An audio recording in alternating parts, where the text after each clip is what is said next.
Donc, je m'appelle Sandra Merclin et je suis la directrice de l'ERIA Philibert-Commerson, donc l'établissement régional d'enseignement adapté.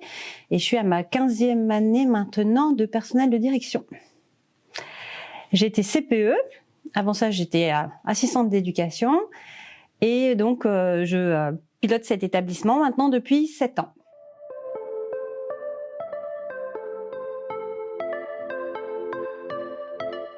Alors, la première mission, c'est d'assurer la sécurité des élèves et des personnels, d'organiser les enseignements, d'organiser la gestion administrative et financière.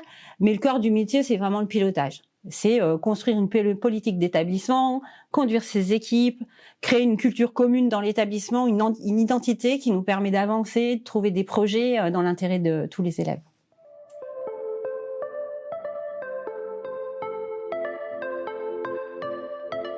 L'ERIA, c'est très particulier par rapport à un lycée d'enseignement, un lycée ordinaire ou un collège ordinaire, parce que c'est une toute petite structure, ils sont que 150, ils sont tous en situation d'échec, de grand échec scolaire. Mais globalement, la relation avec les élèves, elle se construit au quotidien, quel que soit l'établissement. J'étais en lycée avant, en lycée polyvalent, en collège, maintenant en ERIA. Je crois que la relation avec l'élève, elle se construit dans la bienveillance toujours. Et ça peut être parfois un peu conflictuel, mais l'intérêt, c'est de les faire avancer. Il faut pas avoir peur de conflit quand on est chef d'établissement. C'est de pas en sortir qu'il faut craindre.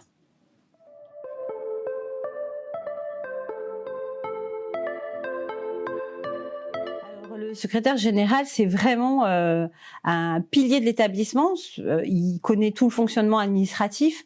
Il a une mission de conseil très importante pour tout ce qui est des dépenses. Je pense qu'il a aussi à cœur d'avoir toujours l'aspect pédagogique qui prime. Donc bien sûr, on doit payer nos factures, l'électricité, la nourriture, mais derrière tout ça, le secrétaire général, on a vraiment une relation de confiance et de travail en commun. Parce que le but, c'est quand même de trouver un fonctionnement pédagogique et une conduite de projet. Donc, pour conduire des projets, il faut des moyens financiers, une bonne gestion et une bonne collaboration avec le secrétaire général. C'est plus qu'essentiel, c'est primordial dans un établissement.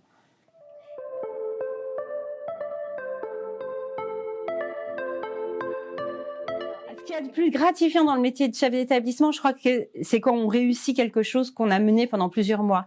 Je vais prendre typiquement, hier on a appris qu'on était labellisé internat d'excellence. Ce label, on l'a préparé pendant 1 an. C'est vraiment un travail d'équipe où tout le monde a participé, les CPE, le secrétaire général, la DDF, l'internat. Voilà, c'est vraiment ça. Quand on propose une ouverture de carte de formation, quand on voit que les autorités nous suivent, que le préfet nous suit et qu'on est soutenu dans notre ouverture, c'est ça. Et après, il y a toute la relation aux élèves qui peut être fantastique, en particulier chez les élèves en situation de grand échec scolaire ou en situation de handicap. Les réussites, elles sont plus belles qu'ailleurs. Donc, quand un élève réussit, on sait qu'on a participé à ça. Ça, c'est super gratifiant. Voilà. Mais je pourrais en parler pendant toute une journée de ce qui est gratifiant dans le métier de chef.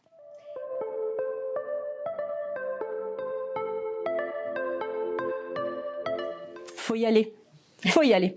Allons-y. Faut pas avoir peur de la difficulté, c'est sûr. Il faut pas avoir peur de travailler. Il faut pas avoir peur de se confronter aux autres et aux autres idées.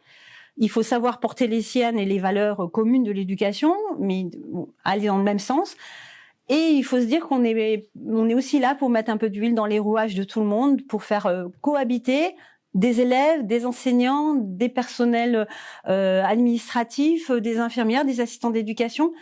Et si on a ça à l'esprit, je pense que le rôle du chef, il est avant tout là, c'est de mettre le lien entre tous ces corps de métiers différents. Et il faut y aller, il faut oser le faire. Je sais c'est beaucoup de travail, c'est beaucoup d'investissement, mais je crois que c'est encore un métier où on y va parfois, ou en tout cas par envie de faire changer, bouger les lignes et de faire évoluer le système dans l'intérêt des élèves.